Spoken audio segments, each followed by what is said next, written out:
Hello and welcome to this episode of Backyard Fitness and Stuff.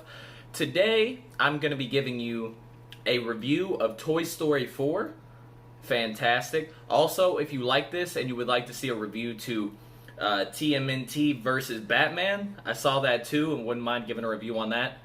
Now, the way I'm going to be doing all my reviews now is I'll give you the first portion completely spoiler-free, and then the second portion will be spoiler-filled. Spoiler-free in the beginning, then warnings, then spoiler-full. It's spoiler-full. It's spoiler-full. This is the new spot. I got my own place now. So this is the environment in which you'll see me. It seems much more YouTuber to me, you know, that there is levels to this. You know, there's cars, and there's apartments, and there's houses. Either way. So, Toy Story 4, I think the way I rank Toy Story movies, or Disney movies in general, is for the most part, you know they're going to be good. With a few exceptions, it's hard for these Disney animated films to be bad. And I would rank this as, in my opinion, the second best Toy Story movie. But I rank them differently. First of all, number one is number one, because you have to rank them with how many memorable moments there are in the film. So to me, I just feel like the first one's what introduced us, and you can probably talk your way through that whole movie, like word for word. Then, in the number 2 slot, I would put number 4 Toy Story and number 2 Toy Story. I feel like they're the same. They're both really good. And then I would put number 3. So it's number 1, number 2, and number 4, and then number 3 for me. They're all good. That's just the way they get ranked. Everybody can't be number 1. So, they did a good job.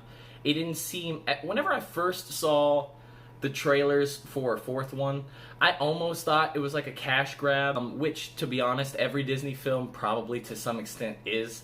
But after seeing the film, it actually felt like it really belonged in the story. It did a good job of intertwining it to the past and giving you a look into a time period or a time frame that we hadn't gotten the opportunity to see yet from 1, 2, and 3.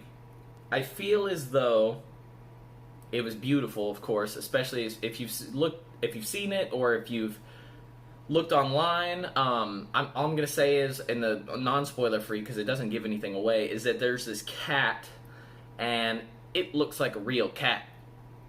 It looked like a real cat. They did a great, especially in one shot. Like, other shots you can kind of tell, but still, incredible. Where they've come from, where they thought, like, number 1 was crazy realistic, to what they're able to do now. In the first one, they got the toys great, but you could see that they didn't show people as much because they hadn't had, like, experience on the people yet, or that was the first time them doing in Toy Story 1 doing a full animated film, so it was way ahead of its time. And you could see, like, the dog at the bottom of the stairs. It was very smooth, not a bunch of hairs. Then whenever they got into, like, Monsters Inc. and doing stuff like that, they got better at hairs and people. Anyway, where they've started and where they ended up now is incredible. It's beautiful to look at. You get a lot more Bo Peep time, as she was always the rock, you know, or a solid place for Woody. So it was cool to see her have some more screen time, and I'm not going to say how her character development goes, but she comes a long way. Classic teamwork. Didn't get too far away from the Toy Story feel, so they were able to really encapsulate what they did in the first one while also introducing new characters and bringing a new feel at the same time. Key and Peele playing characters that are together at the hand, which, by the way, is just perfect. Bringing in Keanu Reeves as, like, a motorcycle stunt person, like, it's perfect. It's perfect. They couldn't have done any better. Keanu Reeves is the GOAT of people. And also, he should play a vampire in a movie at some point. Bill and Ted 3 just started filming. Not to get too far off track, but all in all, great movie. I would give it 8.9 out of 10. Really good. You can go see it. Here's the spoiler part of it. You ready? I'm gonna sum up. I'm essentially sum up the movie in a bunch of my favorite parts in this next place coming up. All right. So if you don't want to hear it, then get out while you can. So we get our first introduction in the beginning to like them doing some stuff together at the house. Nine so years ago, they get a mission. The car is stuck in a gutter drain. But essentially, what happens is Bo Peep is given away. Like the little girl, Andy's younger sibling. Bo Peep is given away, and Woody tries to go save her. Like, all right, here, get out of the box. Like, the box gets set down that she's in behind a car, and Woody jumps out the window, of course, goes to try to get her, and then she's like, hey, she don't want me anymore. Gotta go. But she's like, there's plenty of space in this box. And Woody thought about it, but in the end, he stayed. So we jump back to where they are after Toy Story 3, which is in Bonnie, their new owner's room. And Woody is a little bit misplaced because he no longer is the head of the room. The toy that was the head of the room before he got there for Bonnie, she takes the reins on stuff, and Woody keeps trying to do stuff, and you kind of feel bad for him because they're in a different spot, and he never really says anything about it, but you can tell he definitely is trying to do his best for the kid, but at the same time, you know, the other toys are noticing, hey, it's been a while since you've been played with, huh? And he's like, oh, it's nothing. You got a dust bunny on you. He's like, that ain't nothing. Anyway, so Bonnie's going to have she's going to her first day of school, and she's super scared, doesn't want to go, wants to take a toy. They won't let her take a toy. And then Woody's like, well, she definitely should have a toy to help get her through her first day. And everyone's like, no, she can't. Of course, he don't ever listen. So he jumps into the bag. They go to the first day of school. She is not fitting in. She's by herself. They're supposed to be doing crafts. Woody puts a bunch of crafts on the table. Boom. Forky is created. Forky helps get her through her time and becomes one of her favorite toys. Now, Forky, whenever they get back to the room, he introduces Forky to the rest of them, and he just keeps thinking he's trash. I'm trash, trash, trash. And they're like, no, you're a toy. He's like, trash. Which he'll eventually come to, but Woody has to babysit Forky, especially on their trip that they're going on. And the whole family, Bonnie, mom and dad, they all get in the RV and they're going on a trip, and a bunch of the toys go with.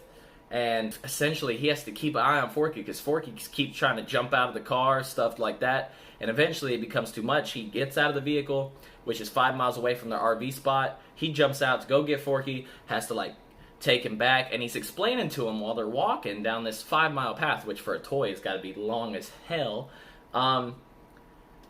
Hey man, like, you know, you're Bonnie's toy, blah blah blah. And eventually what clicks is, you're Bonnie's trash, warm, cozy. He's like, I'm Bonnie's trash, we need to get to Bonnie. And which would have been great, and they about get back to the RV place where they could have just gotten in the RV and been okay, but he passes by a window, sees Bo Peep's lamp in an antique shop. So he ends up going in there. They meet a creepy old doll, also from the 50s, and she's like, "Here, come with me." Blah blah blah. And she's got ventriloquist dummy mannequins that are creepy. So if you don't like those, well, you're in for a treat. And you find out that this doll wants to take Woody's string because hers broke a long time ago, and she's trying to get a kid.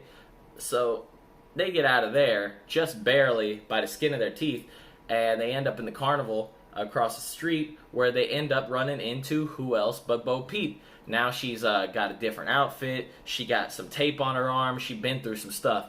But when I say they got out, Woody got out and Forky got left behind. So of course he got to go back for Forky, and he lets Bo Peep know that. Bo Peep had spent some time in there. That's why her lamp is there, and she didn't want to go back because that doll is crazy. But Woody talks her into it. They end up going back to try to, of course I'm skimming over a couple things, but they end up trying to go back to get it. They run into Duke Kaboom, which is going to help them jump their way into the case to get Forky. Essentially what happens is they go through a lot, and nearly all of them get hurt really bad. Even like Bo Peep's sheep got like a broken ear and stuff. people got stuffing missing. And the whole time, by the way, Key and Peele show back up with the group along with Buzz Lightyear, and so they're all in the antique shop trying to get Forky, but it ain't enough. They barely get out. Everyone's injured. Woody's like, I gotta go back in. They're all like, look at us, Woody, what the heck? So they leave Woody. Woody goes back in. He makes a deal with her and her henchmen that, all right, so if I give you my pull string and you possibly get your girl or whatever, you give me Forky. So, man, I didn't care for that part at all. I'm not going to lie. That's probably why I got an 8.9, because I didn't care for the fact that Woody gave up his pull string because, I mean, there's a snake in my boot is iconic. So, she likes this girl, Harmony, that always comes to the antique shop. She thinks if I have a pull string, she gonna get me. So, she pulls the string. She's sitting on the shelf, looking like a doll. Harmony picks her up, and they're like, oh, do you want that doll? And she's like, nope. Yeet. Into the box.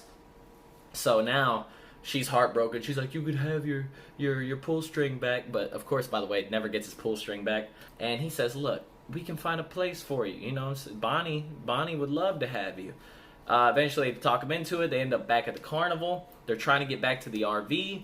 As they're going, they see this girl that's in need. She's scared, or she doesn't know where she's at, doesn't know where mom and dad's at. That's whenever they decide that which, by the way, character development, no longer a creepy 50s doll that's just trying to get a pull string. The whole time it's all, you know, motivated by the fact that she wants a home, so there's that. But anyway, she helps this girl in need. The girl takes her home, and then they end up on top of the awning on the carousel, and they're about to go back to the RV, where I'm not going to say how they kept the RV from leaving, but I mean, there's a bunch of ways that these toys had like manipulated the RV back at the carousel, and they opened up the awning. Woody, remember how he already felt displaced at the beginning? Turns out now Bo Peep's able to. You'd make a great, free toy. So, but he leaves with Bo Peep. Everyone says goodbye to each other, and it's real sad, but happy at the same time. They go their separate ways. And at the very end, Bonnie, you know, they show the credits and stuff. They show that she made a female Forky. So it looks like male Forky gonna have female Forky to hang out with, and gonna have to teach her the ropes, cause she think everything trash. She think everything trash as well. So that's Toy Story 4 in a nutshell. I hit a bunch of stuff, but if you enjoyed my reaction / review / rating, please hit a like button, subscribe, and if you want to see me do Teenage Mutant Ninja Turtles versus Batman, I can do that one too. Until next time, Backyard Fitness and stuff. Woo!